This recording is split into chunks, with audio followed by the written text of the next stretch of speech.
En el aminoácido 176 está la arginina, la glicina en el grupo B y así sucesivamente, lo que ustedes están viendo. De igual manera, miren ustedes nuevamente acá en el grupo A, en el aminoácido 526 está la arginina, ¿no? En el 703 está glicina, leucina, la glicina nuevamente, etc., ¿no? La glicina en el grupo B, en el 176, la serina en el 235, la metionina en el 266 y la alanina 268. ¿No? Para que ustedes vean cómo una misma cadena está, digamos, es la misma línea, digamos, de estructura, pero diferentes aminoácidos. Eso es lo que conocemos como el gran polimorfismo. Igual podemos ver acá en el grupo O, miren ustedes, algo muy característico. Hay ciertas deleciones, el grupo carboxilo, ¿no es cierto? Está indicando acá en el aminoácido 117, ¿no? El grupo, ¿cómo diferenciamos el A1 y el A2? ¿No? Pues se pregunta, en el aminoácido 156 está la pronina y en el A2 está la leucina, ¿no? Entonces, algunas diferencias para poder diferenciar el A1 y el A2. Del A1 y el A3, de igual manera, ¿cierto? Tenemos ahí todos estos cambios que ustedes ven, el aspartato, la aspartina y digamos, el otro aminoácido que da el AX, ¿no es cierto? De igual manera, ¿no? Y acá el grupo B y B3, ¿no? La arginina, el triptófano en el 452, miren ustedes los cambios que presenta. Bien, y los anticuerpos naturales e inmunes, ¿no? El anti-A, anti-B y anti-AB, lo que hemos visto ya en la práctica, ¿no? Los anticuerpos naturales, los recién nacidos no poseen anticuerpos naturales, que hemos visto ya, ¿no? Meses después se elaboran anticuerpos anti-A, anti-B, generalmente a los 6 meses. No existe realmente un estímulo antigénico bien definido, pero se menciona a la E. coli, ¿no? Posee antígenos parecidos al grupo sanguíneo B, por ejemplo. Otros anticuerpos naturales por estimulación con determinantes antigénicas comunes con las sustancias anti-I mayúscula, anti-Lewis, anti-P1, anti-M, anti-N. Todos ellos, como son anticuerpos naturales, son de tipo inmunoglobulina M. Reaccionan a temperatura ambiente y por debajo de 37 grados. Eso es algo natural de los anticuerpos naturales, ¿no? Y acá los anticuerpos que presentan, ¿no? Lo que hemos también conversado ya con ustedes, tenemos el anti-A, el anti-B, ¿no? Generalmente son de clase inmunoglobulina M. El anti-AB, que dijimos que era muy importante para producir la enfermedad hemolítica recién nacido, es una inmunoglobulina G, lógicamente. El rango térmico puede variar de 37 grados hasta los 4 grados centígrados. ¿Puede provocar enfermedad hemolítica recién nacido? Sí, especialmente el anti-AB, ¿no es cierto? Que es una inmunoglobulina G. Reacciones transfusionales, hemólisis extravascular, claro que sí, pueden provocar, ¿no? Y hemólisis intravascular, por supuesto, tratándose de inmunoglobulina M, pueden provocar hemólisis intravascular. Hemólisis intravascular, básicamente la inmunoglobulina G. El anti-A, cuando hablamos del anti-A, generalmente lo más frecuente son anticuerpos tipo IgM. Pueden tener alguna significancia clínica, no producen enfermedad hemolítica recién nacido, no producen hemólisis extravascular y raramente podrían presentar hemólisis intravascular, ¿no? El auto anti-H mayúscula es una inmunoglobulina M también, no provoca enfermedad hemolítica recién nacido, o sea, no provoca ni hemólisis intra ni extravascular. El rango térmico puede ser de 15 grados a 4 grados centígrados. El halo anti-H mayúscula, podemos tener acá clase de anticuerpos de los dos, IgM, IgG, clínicamente significativo, claro que sí. Si son clínicamente significativos, pueden provocar enfermedad hemolítica recién nacido, hemólisis extravascular y también hemólisis intravascular porque hay fijación de complemento sérico, en este caso mediado por la inmunoglobulina M. Muy bien, yo creo que ese es lo más importante que deberíamos conocer, ¿no?, del sistema BO. Ya lo hemos repasado en la parte práctica. Conocer su estructura, su especificidad de cada uno de ellos, ¿no? Cuál es su importancia, qué anticuerpos pueden tener, ¿no? La más importante, el anticuerpo anti-A,B, que es IgG, que puede provocar enfermedad hemolítica recién nacido desde la primera gestación, ¿no? Eso es lo más importante que debemos conocer del sistema BO, ¿no? Muy bien, vamos a hablar del sistema RH. El sistema RH, vamos a comentarle, es el más complejo de los grupos sanguíneos debido a la inmunogenicidad y también al polimorfismo de sus antígenos. Es el más importante después del sistema BO. Nosotros, no sé si a ustedes les comenté, el sistema RH, sus antígenos son antígenos muy especiales, ¿no? Estos antígenos, o sea, estos grupos sanguíneos del sistema RH, tienen una estructura muy peculiar gracias a su complejidad de aminoácidos y al gran peso molecular. Pueden provocar la formación de anticuerpos inmunes, algo muy característico, diferente al resto, porque estos anticuerpos, la mayoría de anticuerpos IgG se van a poder manifestar en la fase de Coombs, o sea, en la fase térmica, con mayor frecuencia, pero los del sistema RH, estos anticuerpos inmunes, pueden, digamos, hacer una reactividad desde centrifugación inmediata, o sea, inclusive con temperaturas de ambiente, ¿no?, donde realmente solamente pueden actuar los anticuerpos fríos naturales. Ese es algo característico entonces del sistema RH. ¿Y esto por qué? Porque los sistemas RH tienen una gran complejidad de aminoácidos y su gran peso molecular. Son dos cosas muy importantes que no debemos olvidar, ¿ok? Muy bien. El sistema RH, la constitución química, es básicamente una proteína. Número en la clasificación de la ISBT, o sea, la Sociedad Internacional de Transfusión de Sangre, el 004, porque es el número correlativo en descubrirse. El nombre del sistema es RH, así como lo ven, el símbolo RH mayúscula las dos, ¿no? Los nombres de los genes son dos genes, el RHD por un lado y el RHCE por otro, ¿no? Ambos están localizados en el cromosoma 1, en el brazo corto y en las regiones 34 a 36.2. Así es.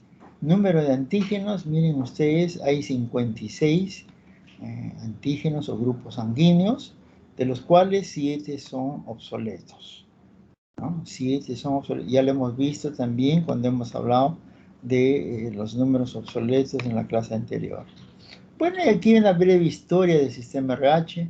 En 1939, Levin y Stetson atribuyen causa de enfermedad hemolítica anticuerpos contra los glóbulos rojos, ya se va mencionando, ¿no? En 1940, Steiner y Wiener producen por inmunización de conejos con glóbulos rojos de monitos, forman anticuerpos que aglutinan 85% de glóbulos rojos humanos, ¿no? Por ejemplo, 1941 al 43 se observan otros anticuerpos en politransfundidos, así es. 1943, Reis descubre dos anticuerpos, C mayúscula y C minúscula, ¿no? Si nosotros relacionamos con la teoría de Fischer y Rey, como vamos a ver más adelante. 1945, Morran descubre un anticuerpo que reacciona con el anti-RH. Los alelos fueron denominados E grande y E chiquita. 1960, Levin y colaboradores descubren la inmunoglobulina G anti-D, ¿no? Lo que hoy conocemos que sirve para la profilaxis de enfermedad hemolítica recién nacida en la madre gestante, ¿no? Y aquí las teorías genéticas, vamos a mencionar estas dos teorías, la teoría de Fischer-Rey y la de Wiener. Una cosa muy importante, la teoría de Fischer dice que hay 3 pares de genes alélicos cuyos loci, o sea, lugares donde se encuentran, están muy estrechamente relacionados. En el caso de Wiener, los alelos múltiples situados en un solo locus, vamos a ver la diferencia, ¿no? Porque acá se habla de un mosaicismo, un solo gen, pero en un mosaico, como vamos a ver. Cada persona hereda 2 haplotipos idénticos. Si son idénticos, son homocigotos. Si son diferentes, son heterocigotos, ¿cierto? La combinación en pares va a producir 36 genotipos, etc., ¿no? Y aquí podemos mencionar algunos antígenos en el Fischer-Rey: el D, el C mayúscula, el C minúscula, el E mayúscula, el E minúscula. Miren ustedes, o sea, 3 genes, ¿cierto?, diferentes de cada haplotipo. En la de Wiener ya hemos dicho un solo locus, los 2 primeros genes, se menciona el RH y el RH minúscula. El primero es capaz de producir el antígeno RO, vamos a ver eso. Y acá están los genes, RH minúscula, RH segunda, RH1 mayúscula, el R2 mayúscula y el R mayúscula O, ¿no? Hay un aglutinógeno para estos diversos factores. Los antígenos, vamos a ver más adelante, el RHO mayúscula, minúscula, el RH prima, el RH segunda, ¿no?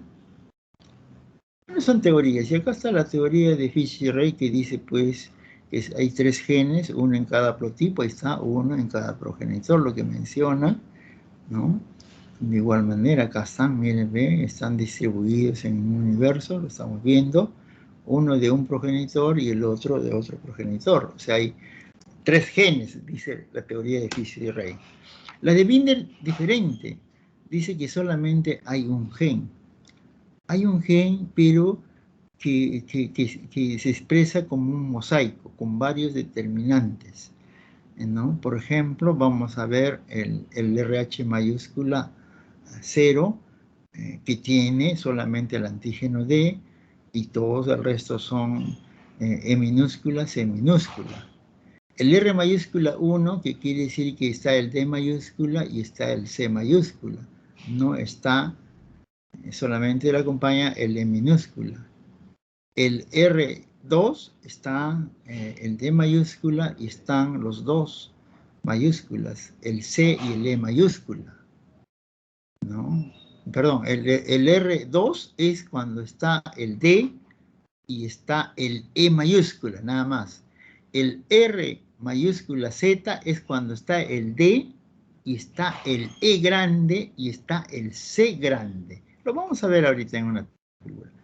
Y en el número 2 ustedes están viendo, pues, que solamente es un gen, ojo, es un gen que se expresa, ¿no?, en forma de mosaico, como se menciona, ¿no? Esa es la teoría de Wiener. Bueno, y acá, cada uno para poder ver, ¿no?, cómo se va a encontrar, por ejemplo, estos distintos haplotipos y antígenos que hemos mencionado. Por ejemplo, el D mayúscula, el C y el E minúscula, con el anti-D va a ser una cruz, con el D mayúscula, C minúscula y L mayúscula, otra cruz, y así lo que estamos viendo en la diapositiva.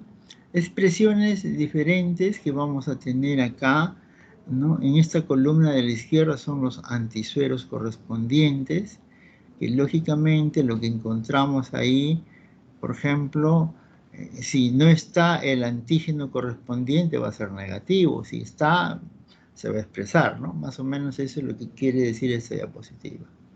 De igual manera, acá, ¿no? Todo lo que corresponde al fenotipo de Fisher-Ray, ¿no? La frecuencia, cómo vamos a encontrar generalmente en nuestra población, ¿no? La frecuencia en nuestra población, cómo se expresa. Y acá para ver lo que hace un momento veíamos, mencionábamos, por ejemplo, ¿no? Esto totalmente está solamente de Wiener, ¿no? La teoría de Wiener y sus productos finales, los antígenos. Probablemente vamos a pasar una diapositiva donde se exprese mejor. Aquí, por ejemplo, miren ustedes los antígenos D, C, E mayúscula y sus factores sanguíneos de Wiener. Cuando yo solamente tengo la D mayúscula, la D mayúscula es lo que corresponde al R grande. Acuérdense, R grande. Y cuando yo veo que es H, o sea, no hay nada, o sea, no hay ningún positivo, digamos, mayúscula, se pone este cerito. Cuando yo encuentro este C, supuestamente no hay antígeno D mayúscula. Si no hay antígeno D mayúscula, solamente se menciona, se agrega, se anota R minúscula. Y como solamente está el R mayúscula, que es el 1, se pone RH'.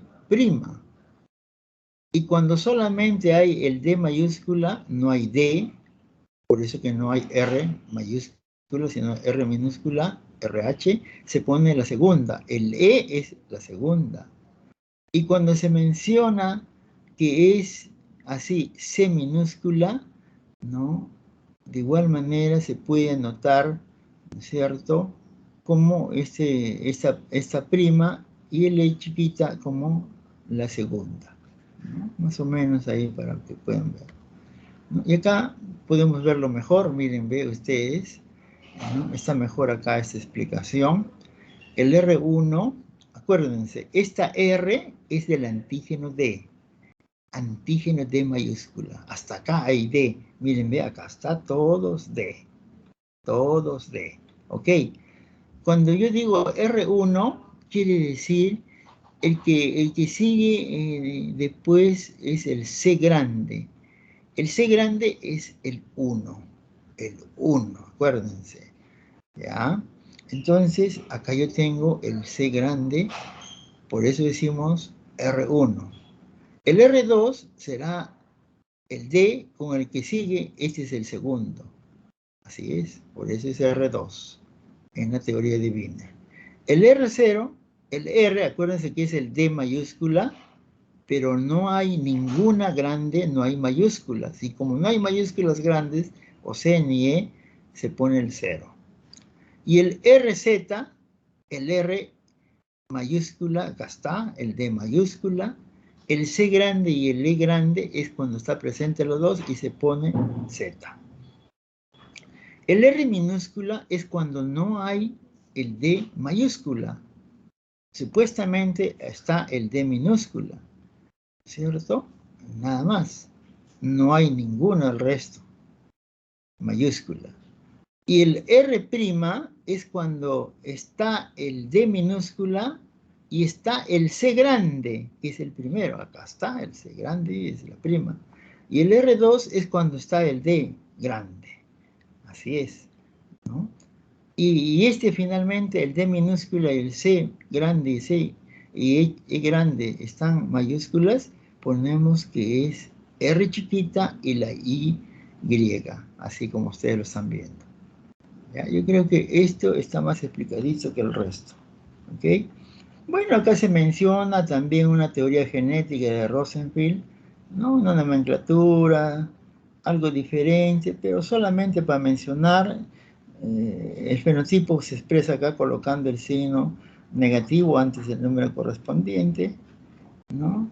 Otras teorías de Tippett, ¿no? Dicen dos genes estructurales, ¿no? El gen RHD y el gen CCEE, ¿no? Bueno, expresan ciertas proteínas, solamente por mencionar, porque hay una comparación de ambos, ¿no? Y acá está la comparación, ¿no? Miren ustedes, teoría de la herencia, ya hemos comentado, acá está un resumen de todo lo que estamos hablando, la teoría de Fisher y Reis, tiene tres genes, ¿no? Tres genes de cada progenitor, tres haplotipos. La Wiener solamente tiene un gen, pero que se expresa en un mosaico. En ese mosaico hay expresiones de varios antígenos, ¿no? Es un mosaicismo. Y el Tippett que dice que solamente hay dos genes, ¿no? El Fischer, claro, tiene los antígenos que hemos visto, igual de Wiener, y el Tippett se menciona básicamente relacionado a los genes, ¿no? Y acá de Fisher y Reis es, digamos, estas letras que se expresan, ¿no es cierto?, para definir lo que es Fisher y Reis, ¿no? Y el Wiener es un solo gen, ya hemos visto, el RH1, el RH2, etc., ¿no? Y acá del Tippett igual, proteínas D y proteínas C grande, C chiquita, E grande, E chiquita, ¿no? Eso para, yo puedo preguntar, pues, ¿no? Por ejemplo, acá, a ver, haga la diferencia, ¿cuántos genes tiene cada uno? De Fisher, Ray y Tippett, por ejemplo, ¿no? Muy bien. En la bioquímica y genética molecular del sistema RH, los procedimientos usados en el mapeo de identificación de los anticuerpos de los glóbulos rojos son los siguientes, ¿no? Bueno, ¿cómo se puede, digamos, analizar esta genética molecular del sistema RH? Hay muchos métodos, por ejemplo, inmunoprecipitación por anticuerpos monoclonales, que es bastante bueno, ¿no? Hay otro, solubilidad de la membrana plasmática por detergente, etc. Electroforesis en gel de poliacrilamida, eso utilizamos nosotros, por ejemplo, actualmente. Resecado de gel y sometida a autorradiografía son más complejos, son más laboriosos. Radio muy ensayo competitivo, etc. Eso ya no se utiliza mucho por el peligro de la radiación especialmente, ¿no? Bueno, y acá la genética molecular, acá hay una serie de cosas. Se mencionan el gen, por ejemplo, RHD, el RHCE, ¿no es cierto? Todo lo que vamos a ver en este momento en la estructura de los genes que vamos a ver ahorita, ¿no? Y aquí algunas funciones, función de la membrana que es desconocida, puede haber un incremento de permeabilidad de cationes, ¿no? Bueno, hay una normal organización de fosfolípidos, móviles, etc. Algunas cosas que ya no tienen mucha importancia. Y acá miren ustedes los genes y esta es la proteína RHD. Ustedes están viendo, esta es la membrana de la hematíe, ¿no? De aquí para afuera es la parte externa y de aquí todo es el citoplasma. Estamos viendo, miren ustedes, este sistema RH, cómo hace 12 pasadas la membrana del glóbulo rojo. Estamos viendo que acá el grupo amino y el grupo carboxilo están dentro del citoplasma. Así es, miren ustedes. Y todos los niveles de aminoácidos, ¿no? Miren, acá está el 1, acá está el 2, el 16, 60, 68, 103, la serina, por ejemplo, etcétera, ¿no? Entonces sigue dando la vuelta la alanina, el 226, ¿no? La tripsina, el 183, etcétera, etcétera, ¿no? Entonces, esta es una constitución, pues, molecular del RHD, ¿no es cierto? Es importante que lo conozcamos, cómo es digamos, su estructura, ¿no? Son 12 pasadas de la membrana, ¿ok? Muy bien. El antígeno D, ya sabemos que el D mayúscula es el abanderado del sistema RH, ¿no? Es el más inmunógeno e importante, así es.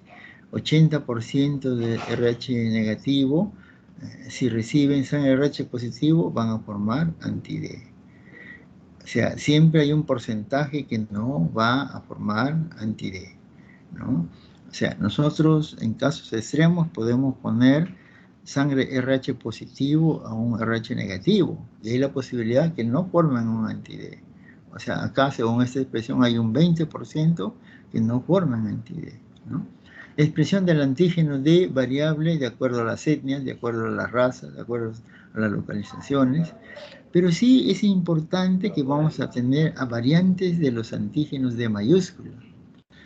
Vamos a ver, y hemos visto en la práctica también, antígenos D débil, vamos a ver antígenos D parciales, podemos también tener antígenos D deprimidos, que se pueden expresar una posibilidad por efectos de posición trans, como lo vamos a ver enseguida. ¿Ah? Muy bien. El antígeno D débil, ¿no es cierto? Eso es lo que nosotros hacemos y a veces no nos da pues como quisiéramos esa expresión, ¿no? Hay distintos reactivos para poder ser localizados, ¿no? Hay inmunoglobulina M, inmunoglobulina G, ¿no es cierto? Entonces, eso tenemos que ver. Lo único de acá, miren, los glóbulos rojos débiles deben ser considerados como positivos, ¿ya? O sea, no es que necesariamente sea un RH negativo y vamos a ponerle a un paciente RH negativo, no. Los RH, entonces, D débiles se van a considerar como positivos, ¿no? Producen a la inmunización por transfusión o feto materna, así es, ¿no? Cualitativamente no es diferente, sino el menor número de sitios antigénicos. Acá está, miren, ve, el antígeno D normal y D débil, hay menos epítopes, ¿no? Y eso es lo que, digamos, aclara lo que es, ¿no? Un antígeno D débil, ¿no es cierto? Miren ustedes, ¿ya? Esta es la membrana del glóbulo rojo. ¿Sí? Podemos tener otro antígeno D débil. Si nosotros tenemos acá un antígeno D normal, miren todo, podemos tener este D débil, como se menciona así, variante de U, ¿no? Que hoy día llamamos antígeno D débil, ¿no es cierto? Porque falta parte del antígeno D, o sea, falta esta estructura, ¿no? Esta estructura. Si tuviera esta estructura va a dar una reactividad normal, como un D normal, pero como falta esto va a dar una expresión menos expresiva y es lo que nosotros conocemos como D débil, ¿no? Antiguamente se llamaba variante de U, entonces hoy día se llama D débil, ¿no? Y esta es la expresión de este D débil, ¿no es cierto? Muy bien. Y acá también, miren ustedes, seguimos hablando de débil, ¿no? Tenemos la expresión del antígeno D normal, la misma estructura grande que ustedes ven, pero abajo tenemos el DU hereditario, llamado así. Tenemos todo, pero en menos proporción, ¿no? Entonces, esto va a ser difícil que forme una sensibilización, ¿no? Si recibe sangre RH positivo, no hay ningún problema, ¿no? Y acá antígenos D parciales, la otra partecita, personas con D positivo, hay personas que tienen anti-D, miren ustedes. ¿Por qué? Porque son D parciales, ¿no? Podemos mencionar acá el mosaico de 9 epítopes, ¿no? Forman un halo anti-D contra epítopes faltantes, nada más. Están presentes en glóbulos rojos RH positivo y ausentes en RH negativos, ¿no? Los D parciales, ¿no? Típico, divide pues en 6 categorías, interacciones con el anti-D. Son cosas, digamos, que nosotros podríamos anotar especialmente para hacer una clasificación de estos D parciales, ¿no? Eso utilizamos mucho actualmente, ¿no? Pero podemos mencionar, ¿no? Variantes de D parciales, como 30 epítopes, en diversos estudios serológicos y de biología molecular, ¿no?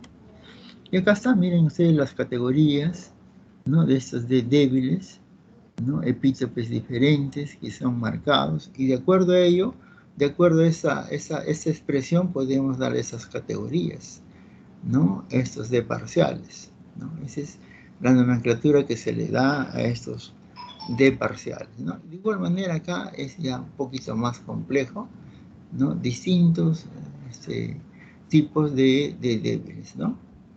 Muy bien.